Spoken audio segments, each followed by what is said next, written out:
friends, it's Gwen with you back for another scrapbooking process video, and today's share is episode 3 in the Maggie Holmes Monday stash busting series that I am doing. I'm playing along with the lovely Sarah Scraps, who declared to one and all that we should be using up our Maggie Holmes stash on a Monday. So I've been really loving joining her and playing along and getting some of these gorgeous Maggie Holmes goodies out of the box and out of storage and onto some scrapbooking pages.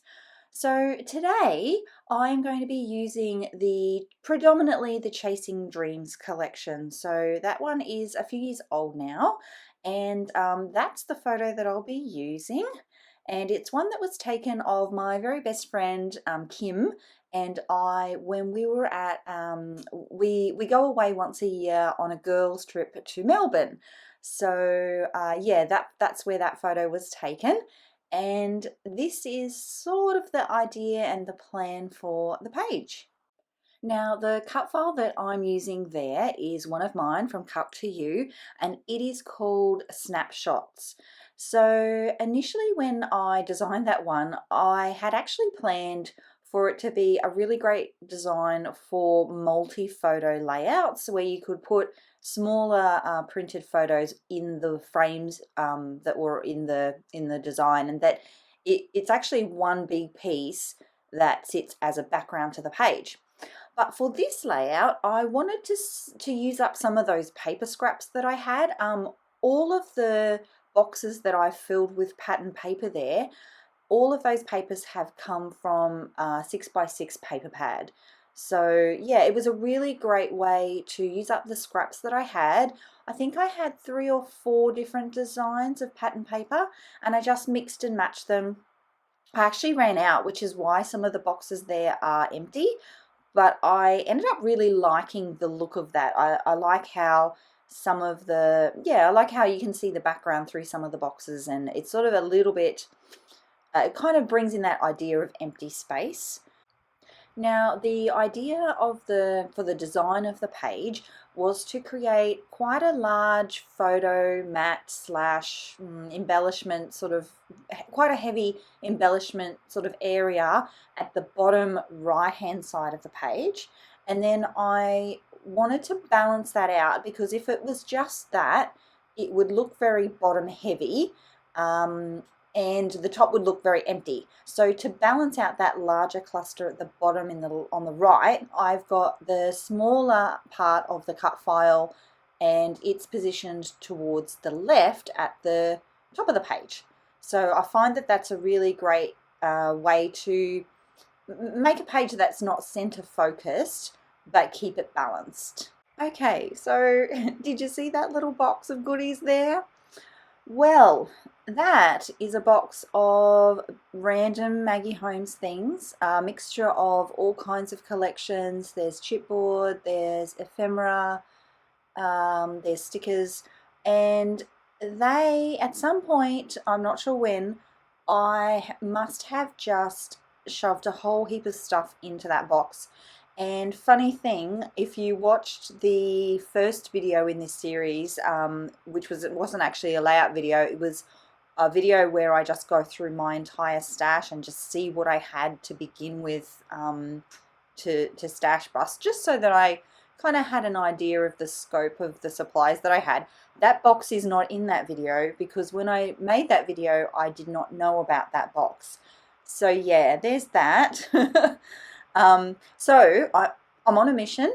That box is actually, I didn't put it away. I've actually kept it out on my desk here, and I am trying to add, even if it's just 1 or 2 pieces, onto every single layout that I'm making at the moment.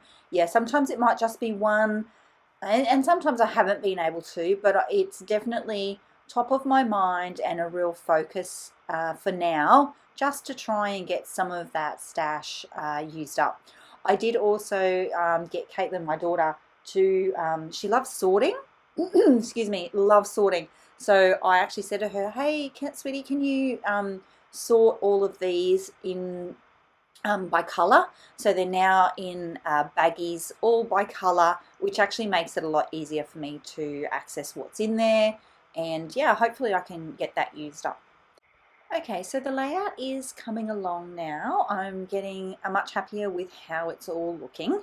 And I'm really just working in a way that is building on the layer that's the cut file and the papers there, working with my larger embellishments first, so those two floral pieces and say that tag. So I'm working with the larger pieces first and then moving towards medium-sized pieces and then smaller elements to round out the clusters. Oh, yes, and I wanted to tell you about that sweet little heart that's on the left there. Not the wooden embellishment, those ones are from Kaisercraft. Oh, I got them so long ago, I don't even think they have them anymore. And I think they could be my last two. I'm talking about the larger one there with the book paper on it. That is actually a handmade embellishment from a lovely Aussie lady who has a store called Charms Creations, and that is called a DIY book page heart. And they are so sweet. They're all, I wish I'd done a close-up for you. You might be able to see actually at the end, possibly. They've got machine stitching around the edges, so it's like a felt layer and then a tulle layer, or this one's a hessian layer, and then more felt, and then the book paper. And you can actually alter them too, like if you're into mixed media, you can add watercolors or even gesso and then something else on the top, and you can like make them your own. I just like to use them as they come, and they are really, really great for, I love them for putting in my embellishment layers, and they are what I would consider a medium-sized embellishment.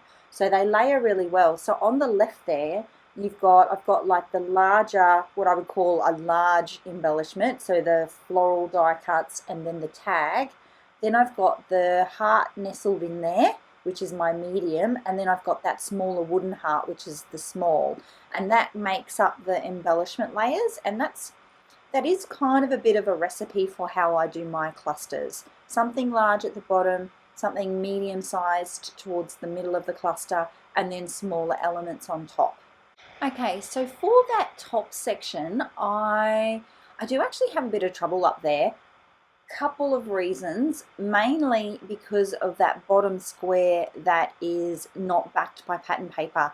I had run out of pattern paper. I think I mentioned that earlier. Yeah, because I was only using 3 different designs of the pattern paper, and it was all from either paper scraps or a 6x6 paper pad. And yeah, I had actually run out, and I didn't want to add in like an extra pattern. I kind of felt that it was sort of busy enough, and I was being mindful about that. But because you could see through that box, I was having a lot of trouble deciding whether to put something underneath the cut file there, like that flower, or to layer something on top, or what that might look like. And at this stage, rookie mistake by me, I had actually glued down that title. So it was all positioned there and physically glued down with quick dry, the Scotch quick dry adhesive. So I could not move the title, which was annoying, but in some ways good for me, because you know, we all know that I'm indecisive. So sometimes I do just have to, you know, be a bit tough with myself and go, just stick it down, Gwen, and it'll work out. And it did, it worked out, but I did struggle a little bit with just getting the balance of that embellishment cluster just right. And the other thing was too, I really wanted all of the elements of that cluster to be on the left. And that was to balance out the page, like I was talking about before, because the photo and the bottom embellishment cluster is heavy on the right. To keep everything nice and balanced, I needed the bulk of the supplies and the bulk of the elements to be heavy on the left. Okay, so things are getting serious. The Scotch quick dry adhesive is out, and yeah, now that everything's placed, I like it all to pretty much sit where it is, and then I just scooch my page around and add the glue without moving anything. It's funny, I watched, who was it? Amanda Jane the other day, and she placed everything and it was so perfect and beautiful. And then she pulled it all off so that she could glue it back on. And I don't know how she does it, because whenever I do that, it does not look the same. So for me, the best way I found is to actually not move a single thing and just lift up each piece ever so slightly, one at a time, and add my add all my adhesive in underneath, and that way nothing moves, and then I can add my, I've got everything stuck down. So it does take a bit longer, I think, but yeah, it's the only way I've kind of figured out how I can do it and still be happy with the end result. So it's interesting, isn't it, how like we all have kind of our own little ways of doing things, and it's what works for us. I love watching, that's why I actually love watching scrapbook process videos. I love seeing how different people do things in different ways, and yeah, how they make things work for them. So it's at this point that the page is almost finished, and I am just looking at adding some super small final details, just having a quick dig through and making sure that there's nothing else that I can get onto the page to sort of finish it all off, locking in the final details there. And oh gosh, like how many places has that butterfly been on the page? It does stay on the page. It does make it eventually. And oh, of course, there's a bow, because I'm all about them bows. So that one I actually made with just my Sizzix machine and a bow die that I have had in my stash for many, many, many years. Yeah, I love those. And yeah, so the butterfly stays, the charm stays, the bow stays. Pretty much all of what you see there does end up getting glued down. So yeah, as always, I will leave you with close-up images, and I will hold the page up for you in a moment. Hopefully you can see the details in that charm embellishment. And yeah, thanks again so much for your company today. Yeah, just loving making these videos, and I'm so thankful for you all.